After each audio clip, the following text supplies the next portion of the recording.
안녕하세요. 사연 읽어주는 남예입니다. 오늘도 와주셔서 감사드리며 오늘의 사연 시작하겠습니다. 안녕하세요. 저는 60대 평범한 가정주부예요. 제가 여기 유튜브 구독자가 된 지는 시간이 좀 흘렀는데요.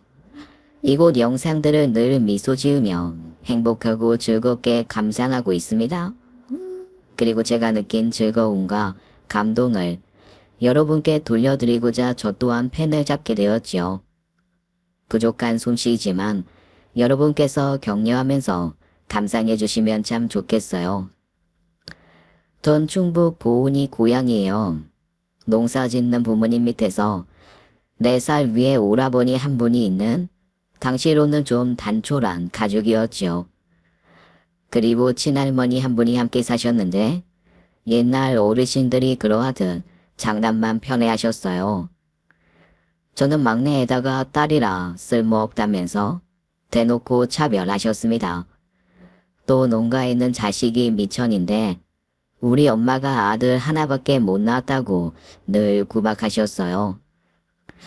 그러하니 할머니에 대한 좋은 기억은 딱 하나밖에 없었습니다.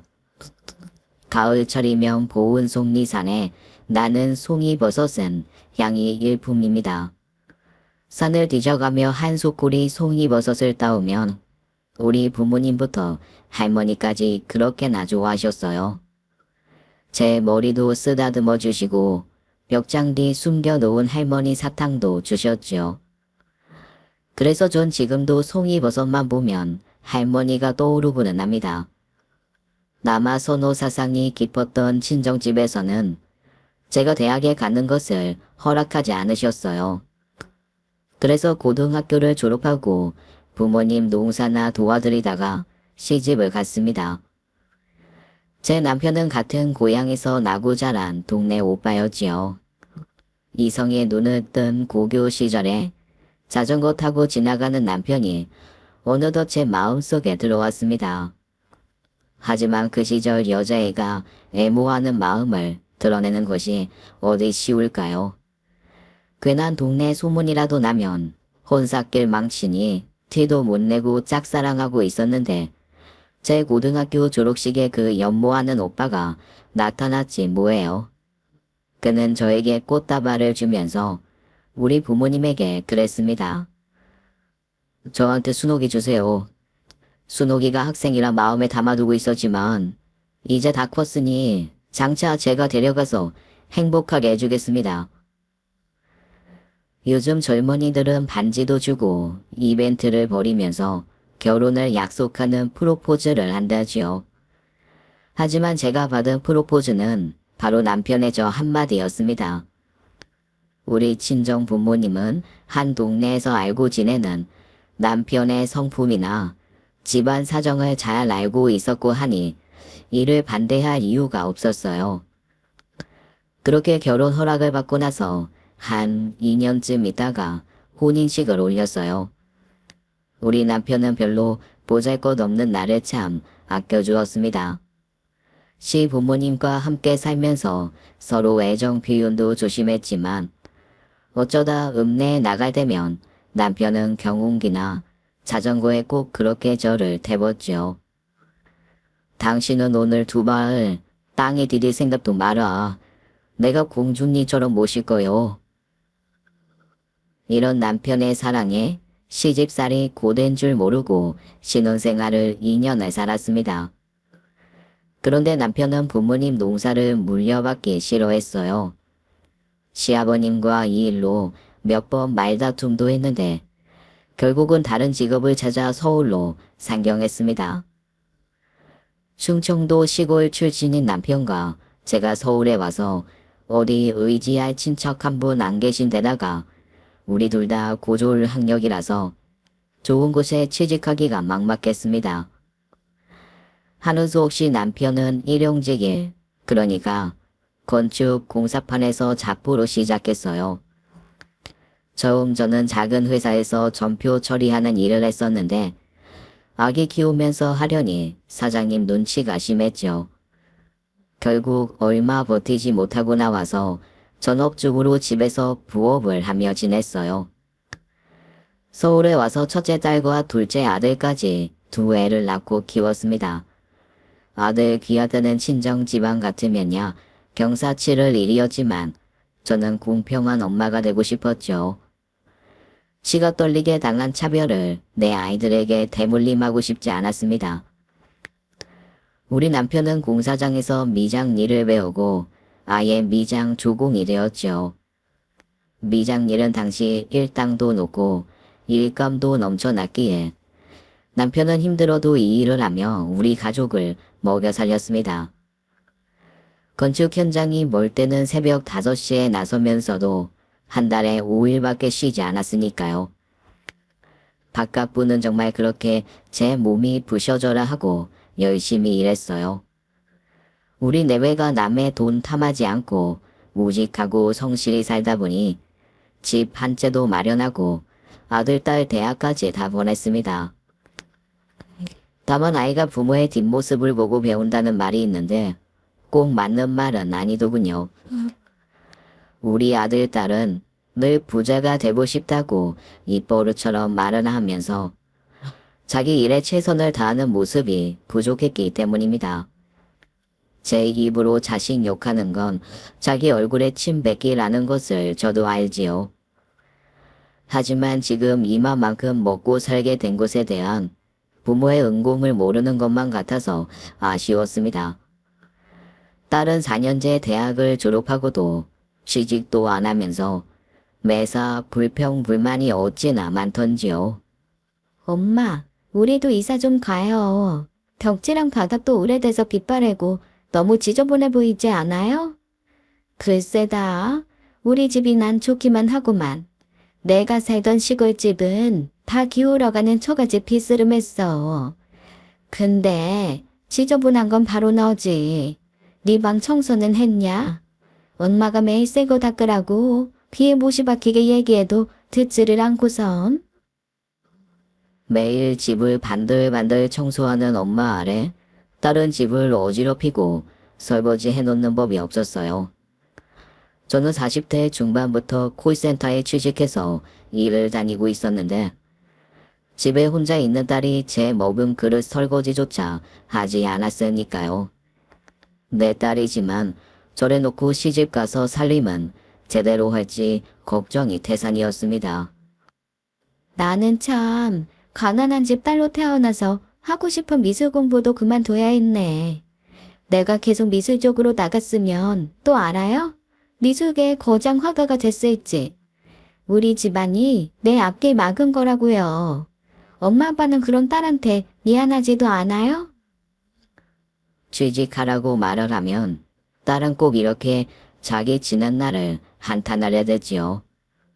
그러던 아이가 사귀던 남자친구가 취직하고 나서 얼마 뒤 시집을 갔습니다. 운이 좋게도 직업이 안정적인 좋은 남편과 결혼하게 되어 딸에 대한 제 걱정거리가 사라졌지요. 하지만 딸은 결혼하고 나서 경제적으로 여유 있는 시댁과 우리 집을 늘상 비교했습니다. 딸의 사돈 어른은 교사셨는데 제 눈에는 우리 집안과 학력 차이는 있을지언정 재산이야 뭐 얼마나 차이 나겠는가 싶었습니다. 결혼 준비하면서도 서로 무리한 요구 없이 양가 집안에서 조용히 뒷바라지 해줬거든요. 벌어놓은 돈이 없는 딸애를 대신해서 우리 적금을 깨서 혼수며 예단이며 한 6천만 원은 썼습니다. 사위는 공기업을 다니는데 자기가 모은 것이랑 사돈 댁에서 해주신 돈을 합쳐서 전셋집을 마련했고요. 이제 사위도 보셨고 나중에 동생 결혼해서 올케도 들어올 텐데 엄마 아빠도 30평대로 이사 좀 가세요. 남편이랑 친정집 올 때마다 좁은 집에 바글바글 하는 것도 그렇고 주방 화장실 아니 그냥 집 전부가 남편이 보면 놀랄 만큼 낡은 모습도 너무 창피하다고요. 우리 시댁은 엄청 넓고 깔끔하고 예의도 중요하게 생각하는 집인데 그런 집에서 자란 남자가 여기 보면 얼마나 속으로 욕할까 싶어서 제가 주눅 들고 부끄럽고 그래요. 딸은 30 넘은 나이에 부모님들 모시지 않고 저들끼리 사는 것에 감사해야 할 상황에서 이렇게 철없는 소리만 해댑니다. 그렇게 타박하면서도 친정에만 오면 그렇게 우리 집 물건들을 털어갔지요. 냉장고에 알타리 김치, 장아찌 등 밑반찬과 심지어 세제랑 휴지까지 제 부모 용돈이나 선물을 해주기는커녕 빈대처럼 쪽쪽 빨아댈 거면 말이나 곱게 할 것이지 말입니다. 딸이 이런가 하면 둘째 아들은 그래도 누나보다는 나은 녀석입니다. 대학 마치고 몇 년 준비하더니 대기업에 취직도 하고 말이죠. 대기업이면 연봉도 높을 테지만 저는 아들 월급은 모르고 자랐어요. 다른 집 자식들처럼 첫 월급을 가져다 준다거나 부모 용돈 주는 일은 없었으니까요. 그래도 자기의 결혼 자금도 벌면서 열심히 살아주니 뭐 그것만으로도 참 고맙고 걱정이 덜했습니다. 아들은 33살의 나이에 부유하게 자란 여자를 만나서 결혼했습니다. 지난번 재영이 결혼할 때 혼수만 해줬더니 아이 두고두고 부모 원망을 하는 것이 듣기 싫었네. 아들은 미신 좀 세워주게 작은 평수의 아파트라도 해주자고. 하지만 여보, 서울 아파트가 작은 평수여도 좀 비싸야 말이죠. 대출을 몇 억은 받아야 할 텐데. 아빠 엄마, 신혼집은 장모님이 해주시기로 이미 다 얘기되었어요. 30평대 아파트 사주신다고 하니까 두 분은 제 결혼 걱정일랑 마세요. 이런 아들 얘기에 우리 부부는 한시름 놓았지만 마음 한편으로는 미안한 마음이 들었죠. 세상에 공짜 밥은 없다고 사부인의 도움으로 아들은 신혼집에서 잘 살고 있었지만 그만큼 우리는 아들의 자리를 내어주어야 했습니다. 이미 15년 전에 사돈 어른은 돌아가시고 사부인 혼자 보험 영업을 하고 지내면서 돈을 많이 버는 것 같았지요. 며느리랑 그 언니, 자매만 있는 집에 홀어머니라고 해서 아들은 우리 집보다 사돈댁을 더 챙겨드렸으니까요. 우리 바깥부는 미장 일을 근 40년 가까이 해왔습니다. 근래에는 기계 장비가 시멘트 작업을 하는 경우가 많아져서 일감이 확 줄었지만 어디서 미장 일을 찾는다고 하면 다로 가서 하루 일당을 채워왔지요. 그렇게 제 몸 생각 안 하고 일을 해대니 남편의 몸은 성치가 못했어요. 젊은 시절부터 시멘트 가루에 만성 기관지염 달고 살더니 50대에 들어서부터 폐기종으로 고생했습니다. 만날 콜록대는 기침에 가래, 하도 안 좋으니까 평생 하던 흡연까지 끊더군요. 폐기 중인 환자분은 뭐 담배를 끊던지 목숨을 끊던지 그 결정을 내리셔야 할 겁니다. 당장 금연하세요. 의사 선생님이 이렇게 엄포를 놓으니까 남편은 좋아했던 담배를 그만 내려놓았어요. 하지만 남편의 폐는 이미 지칠 대로 지쳐서 더 이상 버티지 못하는 상황에 이르렀습니다. 60대에 들었으니 호흡곤란이 심해져서 병원에 가 검사를 받았습니다. 그런데 그만 우리 남편은 폐암이 왔다네요. 빠듯한 살림에 남편 총몸만치 고생 없이 산 것도 아니었지만 그래도 참 괜찮은 남편이었습니다. 남편이 암에 걸렸다고 하는데 오히려 자기는 덤덤하게 눈을 감고 있고 저만 옆에서 그리 울어댔죠. 오랜 세월 의지한 남편이 어느 날 제 옆에 없을지 모른다는 생각에 온 힘을 다해서 남편의 병간호를 했어요. 좋다는 명의를 수소문해서 여러 대학 병원을 다니면서 진료를 보았습니다. 그리고 겨우 수술 날짜를 잡고서야 자식들에게 이 사실을 알려주었습니다. 아들, 딸은 아버지의 병환 소식에 놀랐고 근시일에 들어 찾아뵙겠다고 말했죠. 하지만 애들은 제 아버지의 문안을 살피러 오지도 전화하는 일도 없었습니다. 애들을 분가시킨 후 뭐 며칠에 한 번씩 전화하라거나 집에 방문하라고 정 강요하지 않았었어요. 그랬더니 자식놈들은 먼저 전화하는 법이 없더군요. 며느리가 집에 들어오고 아무 연락이 없기에 제가 한번 가르치려 준 적은 있었습니다. 새아가야, 잘 지내고 있는지 궁금해서 먼저 전화해봤다. 야, 이제 세상이 거꾸로 바뀌어가지고 시어머니가 며느리한테 안부 전화를 다 하는구나. 네, 어머님, 안녕하셨죠? 제가 원래 전화를 잘 안 거는 성격이라서 이해해주세요.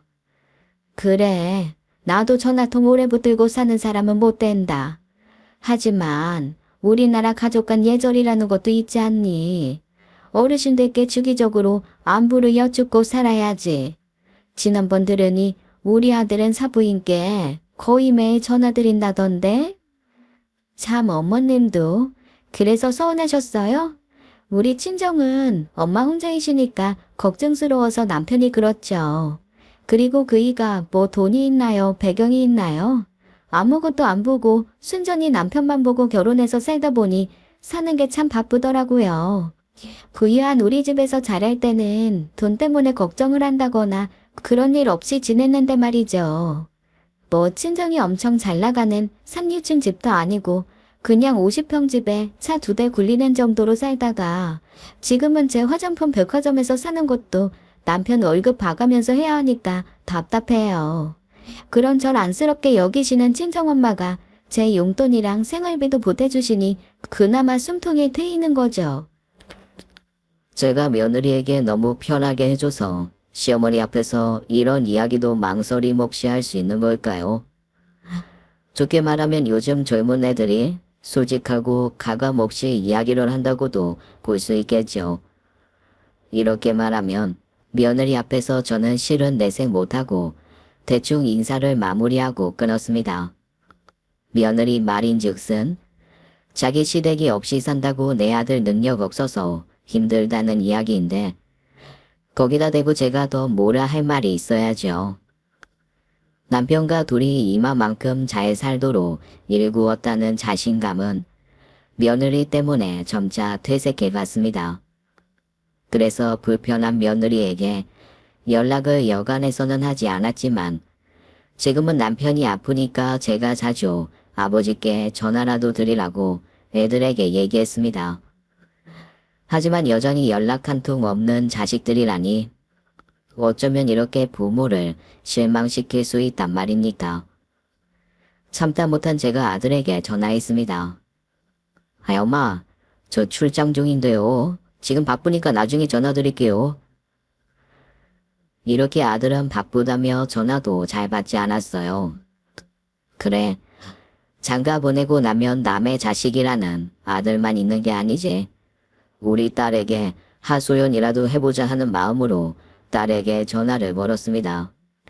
아빠가 병원에 계신데 너희 동생은 병문안 한번 안 와보더라.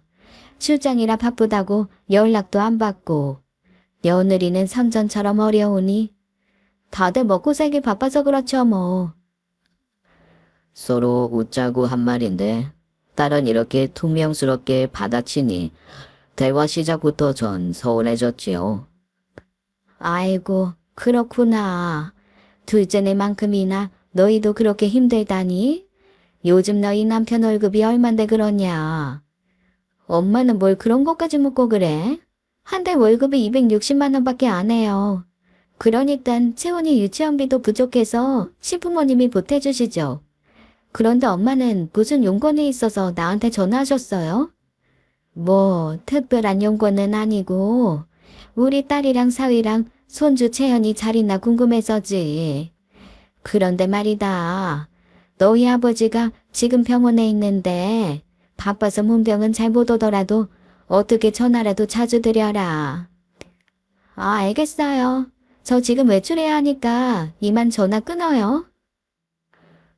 이렇게 통화한 지 3분도 안 되었건만 딸은 사정없이 수화기를 끊어버리고 맙니다.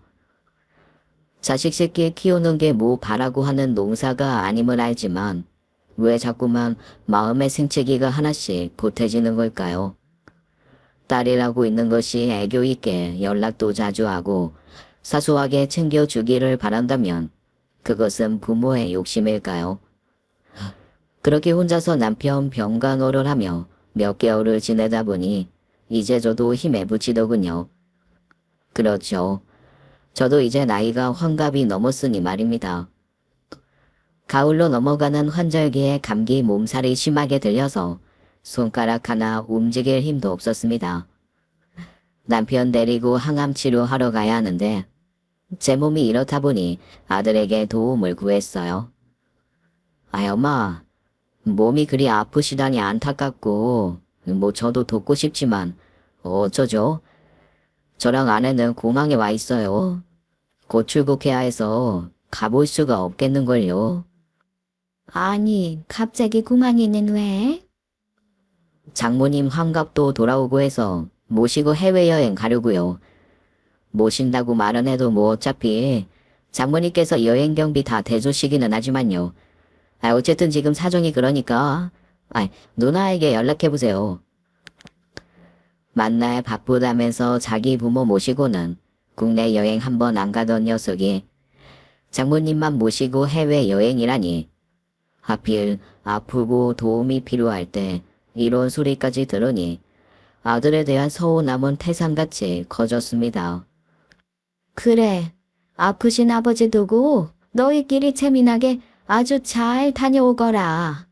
아참, 새아가 나중에 애기 낳더라도 우리 집에 와서 애기 봐주세요. 이런 말은 꺼내지도 마라. 우리에게 너희 부부가 자식같이 안 구는 것을 어쩌냐. 아예 호적에서 파버리기 직전인 것을. 참다 못한 저는 이렇게 아들을 협박하고 전화를 끊어버렸죠. 뒤이어 몇 번인가 아들과 며느리는 전화했지만 끝내받지 않았어요. 괘씸한 놈들은 여행에 다녀온 뒤 집에 찾아와서 일했습니다. 아버님, 몸은 좀 어떠세요? 내 마음으로 걱정하고 있었는데 사는 게 바쁘다 보니 이제야 찾아뵙네요. 대신 제가 영양제랑 옷이랑 선물 사왔어요. 엄마, 여기 면세점에서 산 비싼 화장품 세트예요. 이거 받으시고 그만 화 푸세요. 네? 이 사람 임신도 했는데 장모님은 보험일 하느라 바쁘시니까 우리는 엄마밖에 없어요. 나중에 예쁜 손자 봐주실 거죠? 며느리는 임신한 지 5개월인데 제가 아기를 봐줄 생각 말라고 엄포를 놓으니 걱정된 모양입니다. 얄궂게도 이놈들은 제가 나중에 필요할 것 같으니 이렇게 와서 비위를 맞추고 있는 것이죠. 그래서 이렇게 아들 자식 한번 혼을 낸 것이 잘한 일 같았습니다. 우리 장녀는 남편이 병원에 입원했을 때 몇 번 찾아오기도 하고 전화도 가끔 하면서 아들네보다는 나았지만 철없기는 매한가지였지요. 아들이 해외여행 간다던 날 딸에게 도움을 청하니 자기 시모와 쇼핑하러 나간다면서 금방 제 전화를 끊어버렸습니다. 나중에 문자로 저에게 미안하다면서 시모랑 같이 쇼핑 다니면 뭐 하나라도 떨어지는 게 있다나요? 사람 마음이 공짜라면 양쟁물도 먹는다지요. 하지만 매번 돈 많은 사돈댁은 쫓아다니면서 말씨도 예의 있고 싹싹하게 하는 딸이 얄미웠습니다. 그래서 유치하지만 작은 복수를 해주기로 했어요. 딸이 올 때마다 우리 집 물건을 털어간다고 했지요. 그래서 딸이 놀러 온다고 하는 날에 맞춰서 집안 정리를 좀 했습니다. 그 아이가 가져갈 만한 물건을 숨겨두고 냉장고에는 좀 특별한 것들로 넣어놓았죠. 썩어 문드러진 야채, 유통기한 넘은 유제품, 그리고 밑반찬은 신내 나는 오래된 것들로만요. 역시나 냉장고를 열어본 딸은 기겁했습니다. 엄마, 살림을 뭐 이렇게 해요. 도통 냉장고에 먹을 것은 없고 세상에 쓰레기통이 따로 없네. 아이고 삭신이야. 네 아버지 간호를 이 늙은 엄마 혼자 하는데 반찬은커녕 집안일은 어떻게 하겠니? 어디 온 김에 네가 좀 해다오. 딸은 가자미 눈을 해가지고서 우리 집 냉장고에 자기가 장봐온 과일이랑 반찬들을 채워 넣었습니다. 이건 제가 직접 한 건 아니고 반찬 가게에서 사온 거니까 엄마도 힘들게 괜히 반찬하지 마시고 이렇게 한 번씩 가게에서 사서 드세요. 이렇게 앓는 소리를 하고 못 사는 꼴을 보이니 자식에게 억지 효도를 받게 되더군요. 구독자 여러분 중에서도 우리 자식들 같이 하는 놈들 있으면 한번 이 방법 사용해보세요. 우리 부부가 젊었을 때는 없이 산다고 남들이 무시해도 자신이 있었습니다. 남편과 둘이 열심히 살면서 애들만 잘 키우면 부러울 것이 없을 줄 알았죠. 그렇게 뼈 빠지게 일해서 아들, 딸 대학에 시집 장가까지 보내놓은 그 곰은 아무것도 아닌 것인지요. 내가 엄마니까 어른이니까 참자 하면서도 이제 한계에 이르렀다는 것을 느꼈습니다. 그리고 저보다 우리 바깥분이 더 그러한 마음으로 혼자 힘들었던 것 같네요. 몸이 아프면 마음도 각박해지지 않습니까? 늙으면 둘뿐이라며 저에게 자식들에게 너무 애쓰지 말라고 말하던 남편도 이런 자식들의 모습까지 담담하게 받아들이기는 버거웠나 봅니다. 아픈 아버지를 들여다보지도 않는 자식들에게 얼마나 상심했으면 저에게 이렇게 표현을 했을까요? 세상 제일 중요한 것이 자식 농사라 하는데 재영 엄마, 이제와 보니 나는 자식 농사 하나는 제대로 망친 것 같군. 내가 이러다 잘못되면 당신은 누구를 의지하고 살아야 할지. 그런 약한 말씀 하지 마세요. 맞아요. 우리 두 부부 외에 자식놈들은 의지의 구석이라고는 하나도 없네요. 그러니까 당신이 맘 단단히 잡수고 어서 완쾌하셔야죠. 이렇게 서로를 다독이며 사는 우리 부부는 절벽이 어디 의탁할 곳 없는 신세와 같았죠. 제가 다니는 점집에서 문 사주는 나쁘지 않았는데 어쩌면 제 팔자가 박복했는지도 모르겠습니다. 자식 새끼들만 저를 속썩이는 것이 아니고 80대 친정 어머니는 제 인생 전체의 큰 짐이셨어요. 혹시 여러분은 90년대 TV에서 방영했던 연속극 중에 아들과 딸이라고 기억하실까요? 아마 생각나는 분들이 많으시겠지만 우리네 어린 시절은 사실 다들 그런 분위기였습니다. 우리 집에 4살 많은 오라버니와 저 둘뿐인데 딱 그 연속극처럼 오라버니는 늘 대접받는 귀남이었어요. 반면에 저는 철저히 외면받는 쓸모없는 딸, 호남이와 같았죠. 남아손 사상과 가부장제 하에서 차별받는 여성의 모습을 그린 그 연속극을 보면서 저 역시 큰 공감을 했습니다.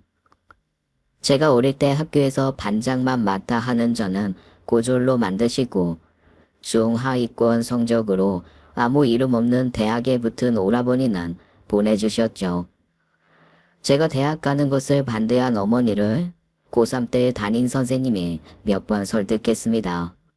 어머님, 순옥이는 지금 성적으로 충분히 서울에 있나 이화여대나 연고대도 갈 수 있어요. 능력이 있는 아이인데 아까워서 드리는 말씀이에요. 정 형편이 어려우시다면 선생으로 양성하는 교대나 사범대에 보내시면 어떨까요? 하지만 끝내 친정 어머니는 제가 대학에 가는 것을 허락하지 않으셨어요. 아이고, 기집애 대학 보내서 뭐 애쓴다고요? 우리 집 기둥은 제 맏아들 뿐이고 순옥이는 그냥 빨리 시집이나 보낼 겁니다. 선생님, 턱도 없는 소리 마셔요. 친정 집안 재산을 털어서 오라버니 대학 등록금을 마련하시고 심지어 제 시집 갈 때 혼수금으로 모아두신 것까지 오라버니 학자금으로 갔습니다. 그리고 대학에 못 간 저는 우리 농사일과 집안일이나 해야만 했죠.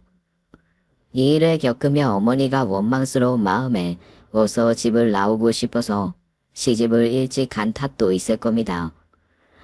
그렇게 우리 어머니한테는 그렇게 쏟아부은 자식 따로 있고 부려먹는 자식이 따로 있었어요.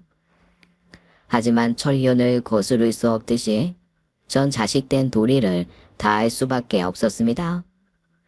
시골에서 농사를 짓던 아버지의 허리가 다치시는 바람에 땅을 처분하고 서울로 와서 두 분은 아파트에 사셨습니다.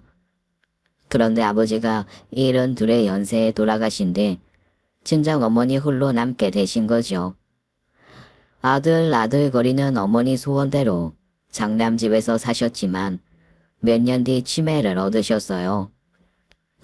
올케 언니는 착하고 좋은 사람이지만 그렇다고 며느리가 치매에 걸린 시모를 모시는 일은 고됐을 테지요. 오라버니네 집에서 크게 부부싸움이 나고 나서 오라버니는 나에게 도움을 청했어요. 순호가 이 오라비 좀 도와다오.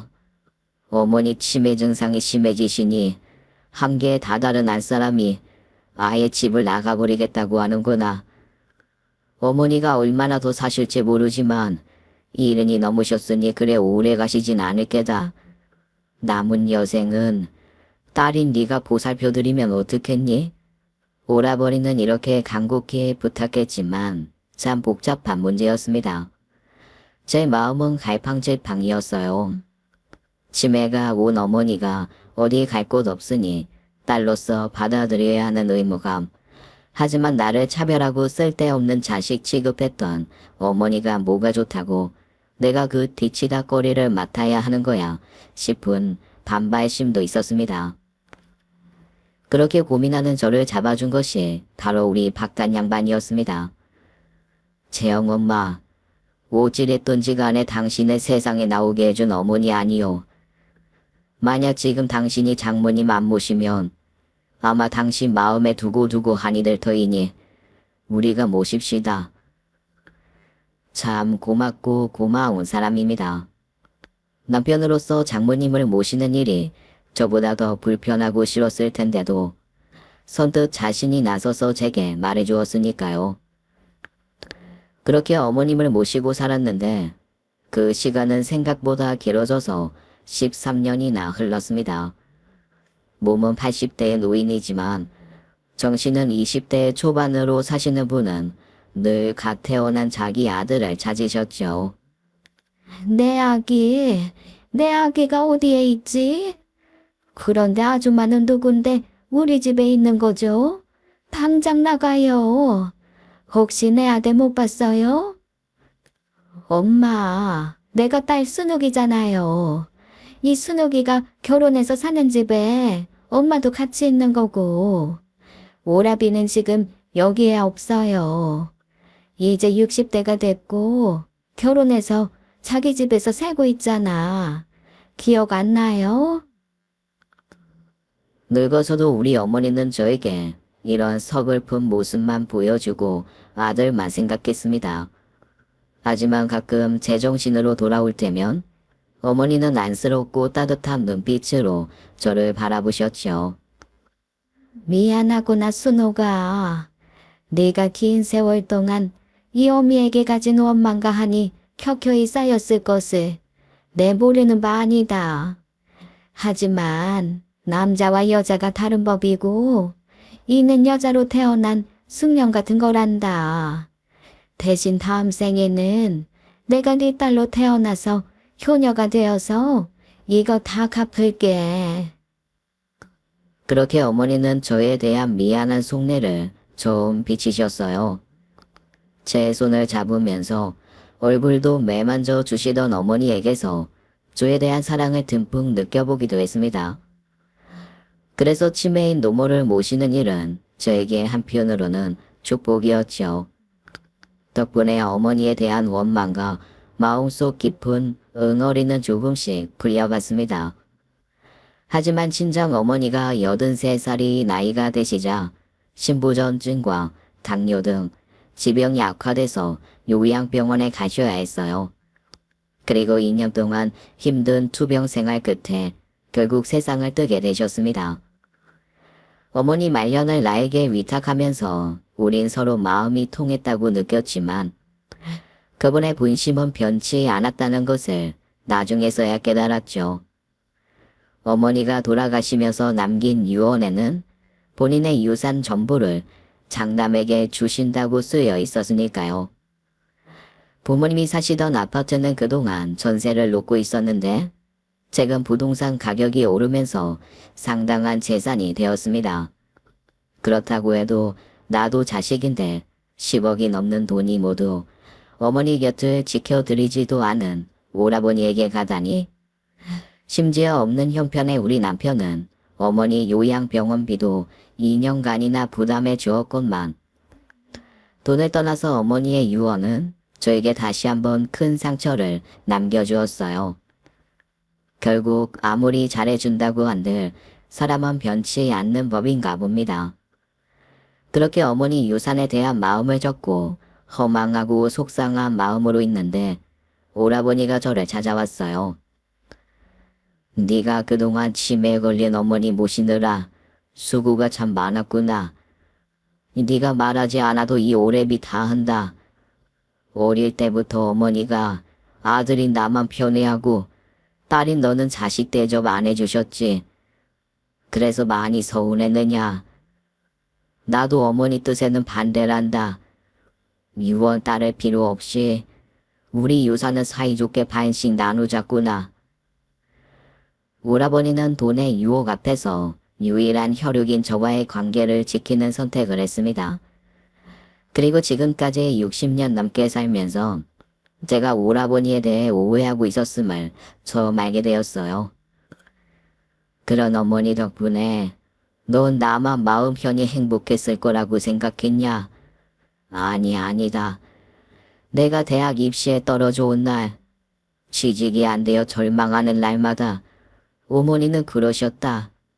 실패할 때마다 차라리 나를 패고 혼내시는 게 나을 뻔했지.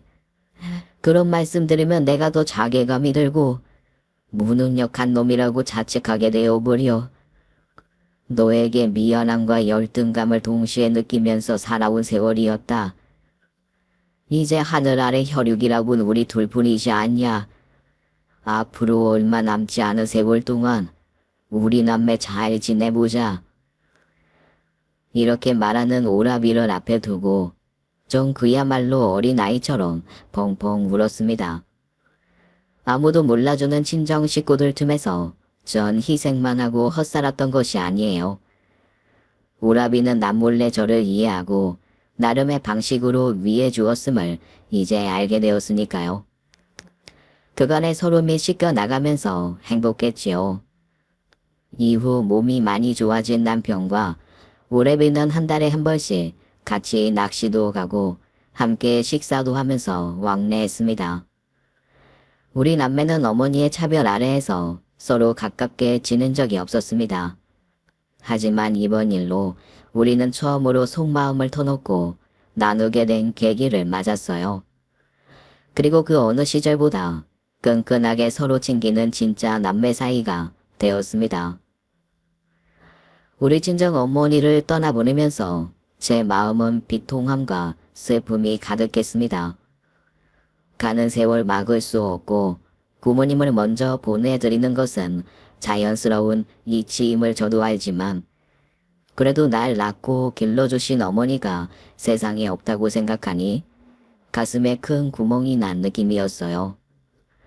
어머님 장례식을 치르면서 저는 이런 마음을 표내지 않으려고 겨우 평정심을 유지하고 있었지만 할머니 가시는 길에 손주들끼리 모여 한다는 소리가 참 가관이 아니었습니다. 할머니가 뭐 나한테 잘해줬다고. 맨날 손자라고 동생 현수만 끼고 두셨잖아요. 나는 딸이라는 이유로 집안일 시키고 현수한테 밥 차려주라고 명령하셨다고요. 그런 할머니한테 내가 무슨 정이 남겠나. 그뿐이에요? 우리 신랑한테 꼴사 나온 남의 자랑 늘어놓으실 때마다 창피해서 미칠 것 같았다고. 사돈의 8천의 직업이 뭔지, 차는 못 타는지, 그걸 왜 우리 신랑한테 자랑하시냐고요. 신랑 속으로 콧방귀나 끼고 없는 사람들이 더 있는 척한다고 생각할 거 아니야. 외할머니 사실 만큼 사신 양반이니 아쉬울 것도 없지 않겠어? 아무리 그래도 너 손녀가 그러는 거 아니다. 엄마 아빠 일 나가느라 집 비었을 때 어린 너희들 끼니도 챙겨주시려고 우리 집에 오가셨잖아. 너희를 키운 정이 있는데 자기 장례식에 와서 손녀가 이런 소리 하는 거 아시면 하늘에서 얼마나 서운해하시겠니?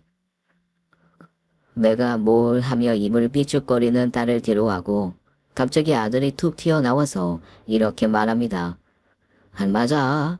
생전에 외할머니가 손자인 저를 얼마나 예뻐하셨다고요. 아이, 그래서 말인데요, 엄마. 아까 큰 외삼촌 말씀 들어보니까 외할머니 유산 절반이 엄마한테 간다면서요. 아주 잘됐다. 이 아들이 요즘 대출금 때문에 골치가 아프거든요. 이번에 이사 가려고 3억 넘게 대출을 받아야 해서 한 달 이자만 해도 100만 원이 넘을 것 같아요. 그러니 이런 좋은 기회에 엄마가 아들 좀 살려주세요. 양심 없이 그 돈 다 저 달라는 거 아니에요. 딱 3억만 주세요. 그때 아들 말에 깜짝 놀란 딸이 결사 반대하고 나섰습니다. 얘가 무슨 소리 하는 거야? 야, 엄연히 장녀인 내가 있는데 언감생심 네가 왜 그 돈을 혼자 탐을래? 엄마도 아시다시피 실은 외할머니랑 제가 또 각별한 사이였죠. 할머니 오시면 내 방을 같이 쓰면서 잔심부름도 다 도와드리고 얼마나 날 뒤트게 하셨는데 외할머니 유산은 값어치 있게 쓰셔야 돼요. 이번에 차은이 아빠가 주식 쪽에 투자하려고 하는데 우리야말로 진짜 돈이 급해요. 투자 자금으로 주시면 저희가 매달 엄마 용돈도 드릴게요. 응? 장녀랑 사위 믿고 가시죠. 이렇게 옥신각신하며 자식들이 서로 돈 때문에 싸우는 꼴을 부모 앞에 보이는 것이 아닙니까? 이 불효막심한 놈들 같으니 외할머니의 죽음을 애도하는 것은 제쳐두고 이렇게 장례식 분위기를 더럽히다니 저는 머리가 지끈거리면서 그놈들에게 대꾸할 기운도 나지 않았습니다. 그때 저쪽에서 듣고 있던 남편이 애들에게 홍군형을 냈어요. 이놈의 자식들아, 지금 외할머니 장례식에서 그게 할 소리냐? 우리가 그런 콩가루 집안이여? 다들 썩 물러가. 남편의 호통에 아들, 딸은 민망해하면서 장례식장을 나섰지만 저의 시름은 깊어만 갔습니다. 어머니의 장례식이 끝나고도 애들은 하루가 멀다 하고 전화하며 저를 찾아왔기 때문이에요. 평소와 같았다면 자식들이 이러는 것이 참으로 반갑고 고마운 일이겠지만 제가 말씀드려서 여러분도 아시죠? 평소 얼마나 연락도 안 하고 냉정하게 구는 자식들이었는지 말이죠. 그것을 아는 제 눈에는 자식들이 아니라 돈 냄새 맡고 달려드는 하이에나 새끼들 같았습니다. 내 배 아파 낳은 놈들이 맞는지 정말 꼴 보기 싫었어요. 그래서 아들, 딸이 찾아와도 현관문 비밀번호를 바꾸고 문도 안 열어주었습니다. 애들이 무슨 빗쟁이처럼 우리 집 문을 두들기니까 전 이렇게 말하고는 모두 내쫓아 버리는 지경까지 이르렀죠. 나는 이 돈에 너희들 누구에게도 안 주고 다 써버리고 죽을 거다. 내 뜻을 거스른다면 이 돈 모두 불우한 아이들 돕는 일에 기부할 거야. 그랬더니 애들은 합심해서 이제 우리 부부를 비난하고 겁박했습니다. 요즘 들어 우리 신랑이 우울해하고 힘들어해요. 어머님이 아들인 자기를 못 믿고 돈 하나로 사이가 멀어진 것 같다면서. 저도 애를 키우는 엄마들 입장에서 어머님 하시는 말씀이 이해가 안 가네요. 어머니, 진짜 자식들 서운한 게 왜 그러시는 거예요? 만약 할머니 유산을 사회에 환원한다고 하면 전 호적을 파버리고 엄마 다시 안 볼 겁니다. 맞아요. 우리가 명절이고 어버이날이고 찾아오지 않을 거예요. 그렇게 돈 하나 때문에 자식들 버리고 외롭게 사식하고까지 하셔야 돼요. 쌍놈의 자식들이나 할 짓을 내 눈앞에서 보게 되다니 전 말문이 막혀 아무 말도 못하고 화병이 나고 몸져 누웠죠. 제가 아파 누워있다는 소식에 병문안을 온 올케 언니에게 자식들 일을 하소연했고 언니는 좋은 묘안을 냈습니다. 아가씨, 그러면 이렇게 한번 해보세요. 올케 언니의 생각대로 우리 부부는 다음날 당장 행동으로 옮겼어요. 아침부터 남편은 아들, 딸에게 긴급히 연락을 돌렸습니다. 애들아, 큰일이 났구나. 너희 엄마가 결국 병이 나고 말았어. 아빠 암 치료 잘 맞췄는데 아무래도 날 간호하다가 이 사람이 병이 나버린 것인지 모르겠구나. 이렇게 내가 아파 죽을 병에 걸렸다며 거짓말을 하고 자식들이 어떻게 나오나 지켜보았습니다. 이게 무슨 일이에요? 아버지의 이 엄마까지 어떻게 갑자기 병이 난 거예요? 그 병원에서는 뇌졸중이라고 하는데 화병 같기도 하고 너희 엄마가 아무것도 모르면서 투자해보겠다고 그 가상화폐인가 뭔가를 샀다가 마이너스 90%가 됐다는구나. 이제 남은 건 몇천만 원뿐이다. 그 일 뒤로 한번 쓰러지더니 이 병원에서 퇴원하고 나서 아무 말도 잘 못하고 누워만 있는구나. 그러니 자식인 너희들이 이 한번 좀 와보렴. 이 얘기에 아들은 뒤로 나자빠질 것처럼 놀라서 급히 통화를 마무리했답니다. 들은 이야기를 제 마누라며 누나며 여기저기 떠벌리고 저들끼리 상의를 했던 것 같습니다. 점심때쯤 딸이 우리 집을 찾아왔어요. 엄마, 세상에, 이게 무슨 일이야? 많이 아프세요? 괜찮아. 저는 옛날 중풍 환자 마냥 입을 삐뚤게 하고선 말을 제대로 하지 못하고 있으니 딸애가 세상 기막혀 했지요. 에휴, 그러게. dim서방 투자자금이나 보태주시지. 왜 늙음하게 재테크 하시다가. 암치료 끝낸 지 얼마 안 된 성취하는 아버지 몸으로 어떻게 엄마 병간호를 하겠어요. 당분간 우리 집에서 좀 머무시던가요. 특유의 무뚝뚝한 말투였지만 그래도 딸은 저를 보살펴 주려 했습니다.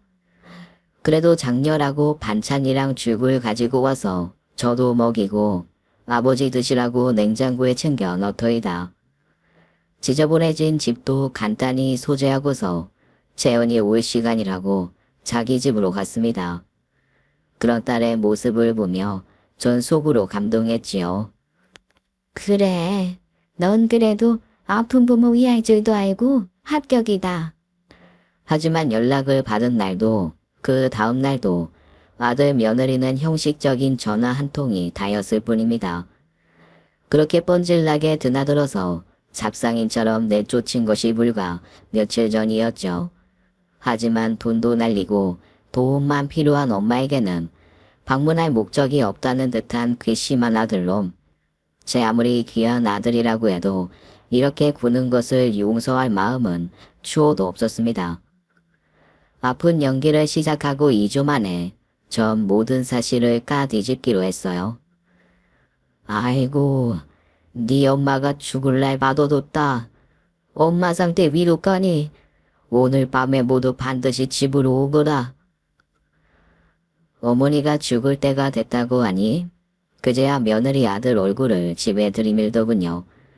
저는 앓는 소리를 하며 누워있었고 아들, 딸 그리고 사위, 며느리 모두 와서 저를 바라보고 있었습니다. 자기들끼리 모여서 하는 거라고는 엄마가 돌아가시면 아버지는 어떻게 모셔야 하나, 할머니 유산은 얼마가 남는 거냐 하면서 머리 굴리고 있었죠. 그때 저는 아이들이 보는 앞에서 벌떡 일어나서 섰습니다. 남편을 제외한 모두가 무슨 귀신이라도 본 듯이 소스라치게 놀랐죠. 요놈들아, 네 엄마가 진짜 죽을 줄 알았냐? 자식들이 어떻게 나오나 하고 너희들 시험해 본 거야. 엄마, 세상에 이러는 법이 어딨어요. 자식을 못 믿고 돌아가실 연기까지 하셨다니. 그래, 미안하구나. 어미로서 자식 앞에서 민망하고도 못할 짓 했지. 우리 재영이는 그간 아픈 엄마와 아버지 돕는다고 애를 많이 썼어. 참으로 고맙다. 딸은 눈물을 흘리고 엄마가 무사해서 다행이라면서 저를 안아주었습니다. 그때 뒤로 뻘쭘해하면서 안절부절 못하는 한 쌍의 바퀴벌레가 보였죠. 아픈 엄마도 나 몰라라 한 아들, 며느리 말입니다.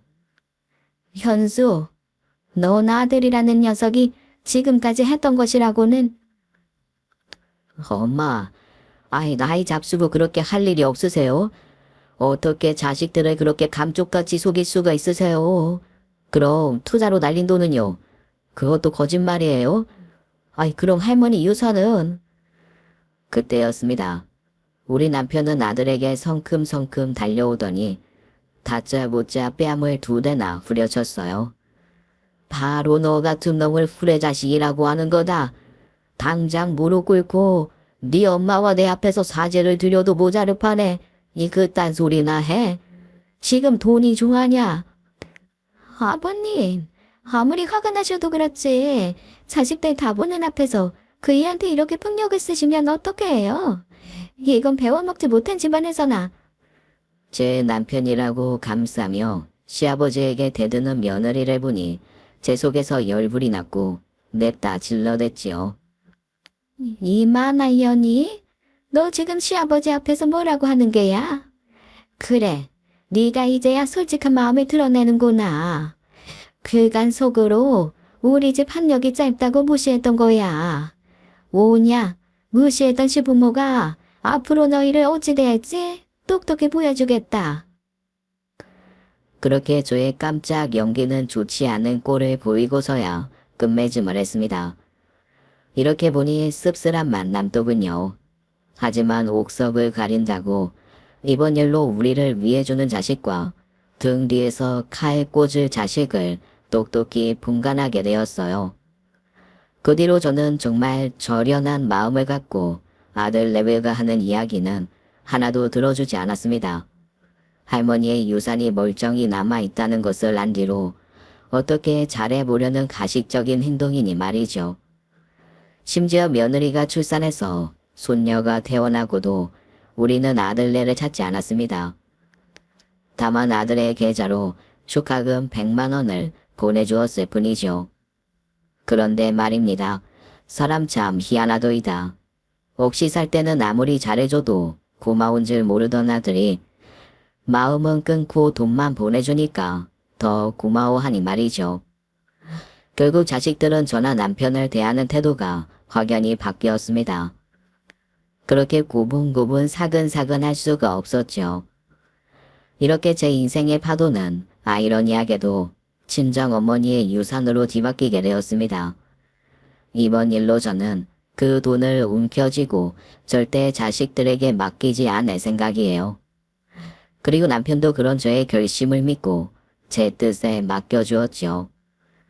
장모님 유산이 없더라도 우리가 그냥저냥 먹고 사는데 큰 지장 없지 않은가? 유산은 당신이 알아서 잘 쓰시오.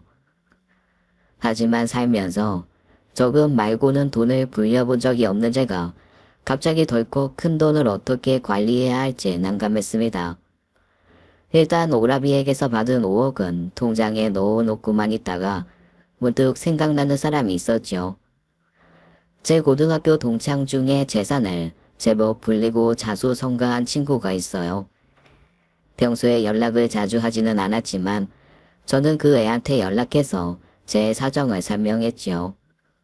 내가 친정에서 유산에 물려받은 게 있는데 이걸 어떻게 써야 할지 잘 모르겠더라고. 우리 집은 없이 살아봐서 이런 큰 돈은 어떻게 만져보지도 못하겠고 무서워.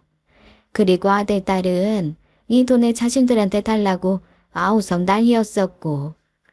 그럼 요즘 돈 앞에서 누굴 믿겠니? 자식은커녕 남편도 못 믿지. 요새 애들은 우리 때랑은 아주 달라.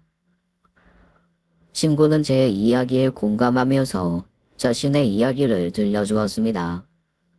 내가 장사를 해서 돈 버느라 자식 교육 신경 쓰지 못했더니 자기들 힘으로 돈 벌어오기를 하나 심지어 제방 청소나 스스로 밥도 못해 먹어요. 한심해서 몇 년 전에 아이 아들도 놈 다 집에서 내쫓았어. 그리고 애들한테 약속을 걸었지. 시집가면 한 달에 50만 원, 결혼하면 한 달에 100만 원, 자식 낳으면 교육비는 내가 해주겠다고 말이야. 돈이 아쉬운 건지 정신을 차린 건지 정말로 3년 이내에 취직도 하고 결혼도 하더라. 아무리 자식들 주고 싶어도 절대로 큰 돈을 한꺼번에 줘서는 안 된다고. 이렇게 저와 여러 가지 이야기를 나누고 돈은 통장에 나누어서 예금이나 무슨 주식 계좌에 넣어놓으라고 했습니다. 주식이 무서운 저는 거부했지만 친구 말이 진짜 주식 투자하는 것이 아니라 CMA라고 예금처럼 넣어놓는 건데 그렇게 하면 이자를 넉넉히 준다는군요. 그리고 저는 남편과 상의해서 이 유산을 어떻게 처리할지 결정하고 애들을 불러 모았습니다. 너희들이 그토록 궁금해하던 할머니 유산, 그걸 나누는 결정을 발표할 게다. 할머니 유산과 그 외 집 등 우리의 모든 재산은 너희 아버지와 내가 잘 쓰다가 갈 거야. 즉, 우리 장례식 이후에 너희들에게 물려줄 것은 하나도 없을 거다. 하지만 이 큰 거금을 우리 부부만 호의호식하면서 쓸 생각은 아니야. 우리가 살면서 조금씩 너희들에게 나눠줄 거야. 일단 이번 일로 감동을 선사해준 우리 딸 재영이한테 5천만 원 줄게. 그리고 앞으로도 너희가 하는 행동에 따라서 몇백만 원부터 크게는 얼마까지 돈이 갈지 모르지. 제 발표에 말도 안 된다며 반대하고 기막혀하는 아들, 딸을 물리고 저는 제 말 그대로 하고 지냈습니다. 재밌는 일은 발표 후 남편과 저는 어디에 가도 대접받는 신세가 되었다는 것이죠. 봄꽃이 만개하는 따뜻한 계절이 오자 어쩐 일로 사위가 이렇게 얘기하는 겁니다. 장모님, 지난번 선물로 주신 돈 정말 감사히 잘 쓰고 있습니다. 투자한 곳에서 이득을 좀 봤는데 그 돈으로 아버님 어머님 모시고 제주도에 가볼까 해요. 사위는 듬직하고 괜찮은 사람이지만 그렇다고 따로 연락하거나 장모에게 살갑게 구는 것은 아니었죠. 그런데 얼마 전 갑자기 이렇게 여행을 가자는 겁니다. 남편은 암 투병하면서 미장 일을 은퇴하고 집에서 쉬고 있었어요. 저는 그간의 마음고생이 심했기에 딸내와 같이 바람도 쐴 겸 제주도 여행을 다녀왔습니다. 마지막 여행이 언제였는지 기억이 안 날 만큼 오랜만에 여행이 정말 좋았죠. 딸내가 우리가 좋아할 만한 음식점과 관광지를 모시고 다니면서 정말 효도다운 효도를 받으니 흐뭇했습니다. 마지막 날 사위에게 고맙다고 용돈으로 200만 원 현금을 주었더니 엄마 최고라면서 딸은 엄지를 척 들어 보이고 가족 분위기는 한층 화목해졌어요. 그런가 하면 며느리와 아들은 저에게 하루가 멀다 하고 안부를 묻습니다. 별다른 용건 없이 하는 전화도 내키지 않고 아직 지난 일로 미운 마음이 남아서 전화를 받기를 미루었죠. 아, 엄마, 왜 그리 전화가 안 되세요? 엄마 아빠한테 무슨 일이라도 생긴 줄 알고 걱정했잖아요. 아, 이번에 회사에서 온천 여행권 나왔는데 우리랑 같이 주말에 다녀오시죠? 나한테 했다. 얼마 전에 너희 누나가 제주도 여행도 시켜줬고 해서 여행 또 안 가도 돼. 너희 잘난 참모님이라도 모시고 가거라. 아, 무슨 말씀이세요? 난 드센 장모님이랑 어디 다니는 거 싫어하는 거 모르세요? 온천은 우리 엄마랑 갈 거야. 아들은 이렇게 안 하던 애교를 부리고 해서 절 웃게 만들고 말았죠. 며느리는 어디 가서 마사지를 배워왔다면서 남편 어깨도 주무르고 제 다리도 만져주었어요. 그리고 제 피부 상한다면서 얼굴에 묻히는 팩도 해줘서 호사를 누렸죠. 어머님, 저희 신랑이 잘못됐던 거 잘 알고요. 지금까지 뉘우치고 있습니다.